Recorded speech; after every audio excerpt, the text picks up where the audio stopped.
Ladies and gentlemen, my name is Claude Sinclair. I'm a Jamaican by birth, but I went to the United States when I was only 23 years old. When I got to the United States of America, I did not even understand that I was a black man. I found out that I was black when I went to the United States of America. All the idols that I read about, the Martin Luther King, the Malcolm X, the Nelson Mandela, the Stokely Carmichael, the Jomo Kenyatta. When I read about all these freedom fighters, I get to understand that all of these freedom fighters was inspired by this man. Now we as Jamaicans must recognize and love our heroes, because our heroes, some of them, have paid the ultimate price, and that is the price of death. We do not hold the police responsible because we know the police is doing a job that is set by the system. Not until we collectively as Jamaicans stand up and march and walk for what we believe in, then and only then we will get truth, rights and justice. When I understand that this man, the Right Honorable Marcus Messiah Garvey, who came from the humble village of St. Anne, who has inspired millions of people across the diaspora. When you go to Senegal, you talk about Marcus Garvey. When you go to the United States of America, they talk about Marcus Garvey. When you go to the United Kingdom, they speak about Marcus Garvey. All of Jamaica should be proud to salute this man, because this black man, this short, ugly black man, as we as Jamaicans classify him, all the names that we call him, is the greatest black man that was ever born on the planet. It's not me, say so. In 1980, Marcus Garvey's bust was placed in the Halls of Legion in the United States of America. 1980, we're talking over 30 years, 30-something years. So for a black man that come from Jamaica to have his bust over 30-something years placed in the Hall of Legion in Washington, D.C., it is one of the highest honor you can ever get from the United States of America. Now we know our hero was maliciously and wickedly charged in 1930-something. He was charged for criminal contempt of court. He was also charged for libel. We know that these charges that has been brought against our hero was maliciously applied to him. In 1922, when he went to the United States of America, we know that these charges of mail fraud was maliciously applied to our hero. We have to clean up our own backyard first. If we do not clean up our own backyard first, then the United States and England will not do it for us. Jamaica, we're in a sad state. They're raping our women. Just the other day, there was 5 women in Montego Bay. One as young as 8 years old. She was brutally sodomized and raped. Another one that was only 14 years old was brutally sodomized and raped. Another young lady, she was only 16 years old. She was brutally sodomized and raped. Then there were 2 young boys. One was only 7 years old and one was only 10 years old. And both of them were sodomized and dumped into the river, and they died of drowning. Now Jamaica, 1962, when John F. Kennedy says, ask not what you can do for your country, but what you can do for your country. You as Jamaicans must now understand that you're powerful. Mama Portia speak about people power. Yes, she speak about people power. People power is this. All of us must stand up for what we believe in. Right. If you do not stand up for what you believe in, this is the year 2012. We don't know what's going to happen to you. We don't know what's going to happen to our children. It was in the year 2005 that another beautiful little girl, her name was Shanika Anderson. She come from down on Maxfield Avenue. She went to the Coronation Market, and while she was at the Coronation Market, she was tricked on the premise of a patty and box juice. An unscrupulous old man pick up this 6-year-old little girl, take her from the Coronation Market, take her through to Manly Meadows. He sexually assaulted poor little Shanika Anderson. He raped poor little Shanika Anderson. And after that, he strangled her and left her body to die and rot behind Manly Meadows. Then it was the year 2009, when we have another little boy from Bamba River, St. Thomas. His name is Courtney Walker. He was at the Bamba River with his mother about 12 o'clock. And while he was at the Bamba River at about 12 o'clock, his mother ran out of soap powder. And she said, little Courtney, please go home, Courtney, and see if you can find some soap powder. While Courtney was walking through the bushes, close to his house, he was abducted by 2 grown men. Little 9-year-old Courtney Walker, he was called hard life sufferer.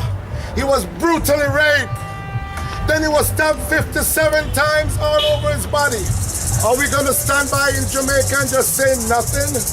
Look at what is happening to our picnic there. Look at what is happening to our children there. You understand? So we must collectively work together as a team.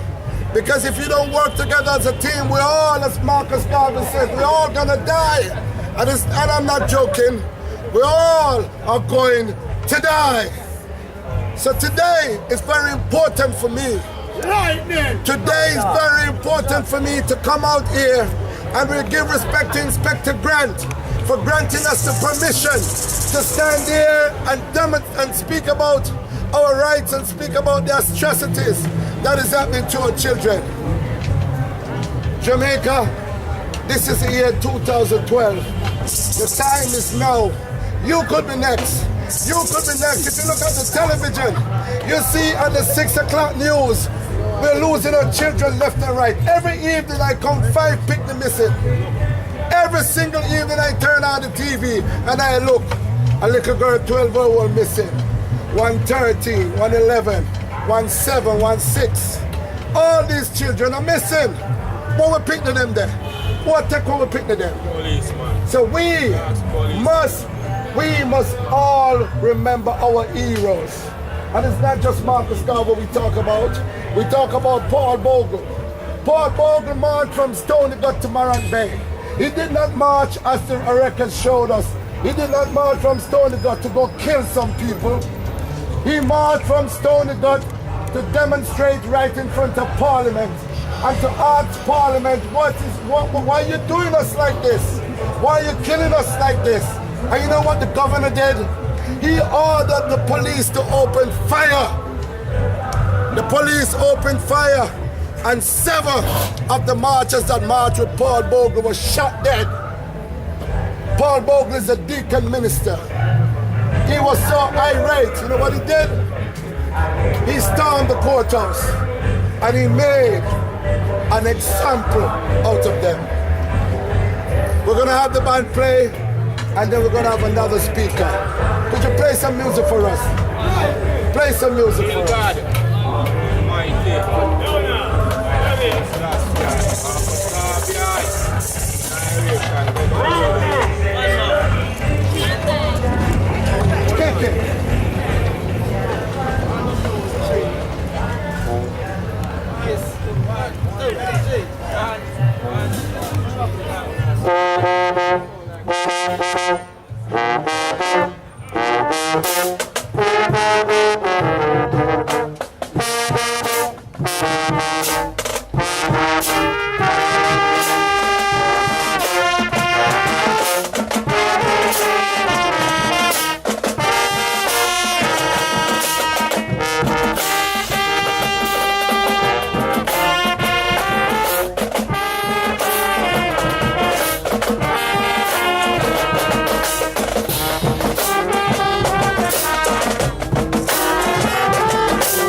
Ladies and gentlemen, we're being entertained by one of the #1 band in the history of Jamaica.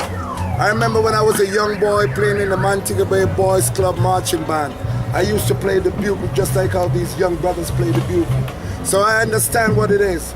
And then after I became a member of the Boys Club marching band, I became a member of the Jamaica Defense Force. I was a soldier for 1 year. Didn't like the job because the money wasn't paying so good. So I became a police officer. I was trained at 1976 at Port Royal. It was a prestigious training school then. Back in the days, police officers was trained to protect and to serve. And 95% of the police force is doing a tremendous job. I can never say that all police officers are bad. But as you know, there's a handful in any situation that make things a little ugly.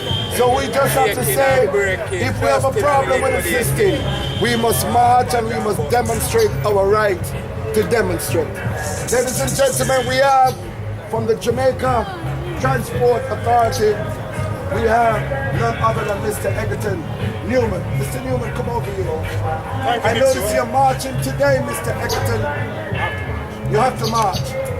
What is your reason of marching, Mr. Egerton? Well, it's to show to the people of Jamaica that the transport sector is a part of society. We all believe that the transport sector is the worst sector in the world. And all they should do is to harass them and beat them and put them behind bars because they are taximan and busman. But we believe in the rights, the speeches, the rituals of Marcus Messiah Garvey. And that's why we are here to support Big Stone as the chairman of the organizing committee for Marcus Messiah Garvey.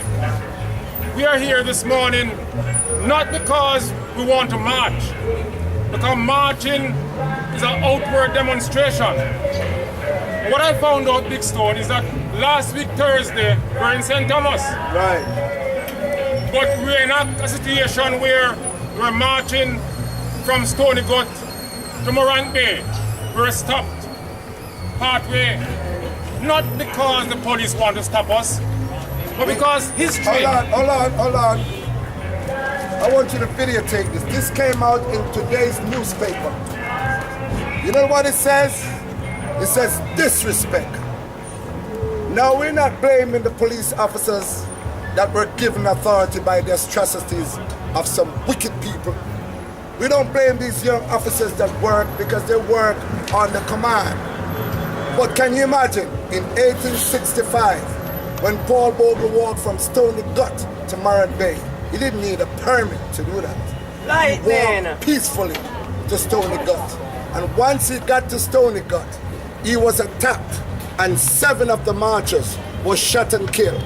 Now Paul Bogle is a deacon minister. What could have driven a deacon minister, a man of God? What could have driven Paul Bogle to storm a courthouse and chopped up and kill over 30-something people? What could have really made Paul Bogle do that? You know why Paul Bogle did that? He saw the wickedness that was happening to our people. All of us. I was a policeman for 5 years, and all of us suffered. Police don't get the right money. They don't get no respect. And the hierarchy who set all these things for them, because they're stressed out. If you look at what is happening, most of these police officers, they're working under heavy stress. They have to follow the orders of their superior officers. There's what you call a chain of command. 1865, October 11th, Paul Bogle March. 11th of October 2012, we could not march.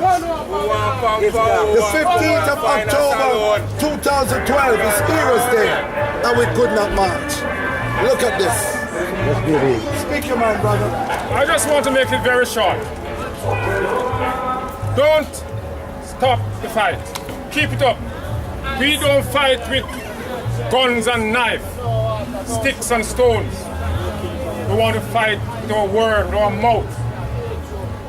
I tell you today, we took one message to St. Thomas from the transport sector, and that message was change the word police force to police service.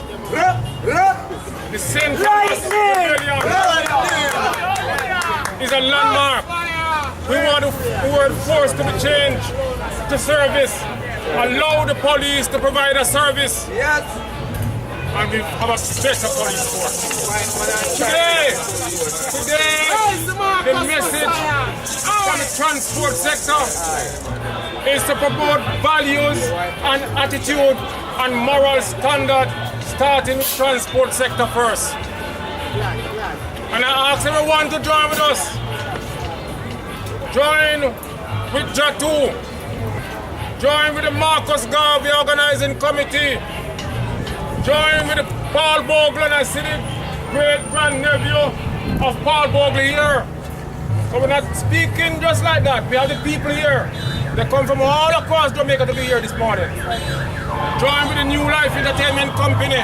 Everybody to send a strong message. We want a change. Read the various placards. I saw one here talk about there's so many of them. And so many homeless people. So many unused buildings and so many homeless people. Lightning! We have to speak it loud. Lightning! Speak it clear. Join us in a continuous fight against the issues affecting the Jamaican people. We're going to leave here shortly. Follow us because we're not going to march. Jump in your taxi, in your bus, and come to Heroes Circle. We're going to talk the things down there. Thank you very much. Thank you very much. Ladies and gentlemen, this is a brother that is working for the cause. Because, listen, you might say that me alone now going to make a difference. But if everybody team up, and everybody team up, and everybody team up, we can make a whole lot of difference. We're going to have one more music, and then we're going to present the great-great-grandson of Paul Bogle. Now, when I said Paul Bogle a while ago, this brother said, wait a minute. You don't even know what it looks like, right? Yes, you don't know what Paul Bogle's great-grandson looks like. Ain't that a shame to me? Give us some music and we're going to show you what Paul Bogle's grandson looks like. Our children must know our heroes.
On the 16th of August this year, we brought the son of Marcus Garvey to Jamaica. And it was a blessing because a lot of Jamaicans did not know that Marcus Garvey had two sons. A lot of Jamaicans did not know that Marcus Garvey have two beautiful boys. One is a teacher and the other one is a vascular specialist. And that is Dr. Julius Garvey. And he came to Jamaica on the 16th of August. He came here because he wants you as young children to know that Marcus Garvey is not a myth. It is not something that is just in a book written. Marcus Garvey's word is real. It's real. What Marcus Garvey did single-handedly, should be taught in the churches. So without further ado, I want you to put your hands together and help Big Stone welcome the great-great-grandson of Paul Bogle. Constantine Bogle, step forward. Here it is, ladies and gentlemen, in the flesh. This is the great-great-grandson of our hero, Paul Bogle. And he's here today from Stony Brook to speak to you. Go ahead, brother. Greetings. Let me first say thanks to the police officers for allowing us to have an audience. Let me say thanks to the Tivoli Jump Corps for their work that they have been doing, a great work over the years. Let me applaud each and every one that is here this afternoon for their participation in this Marcus Garvey march that we want to get his name off the criminal records.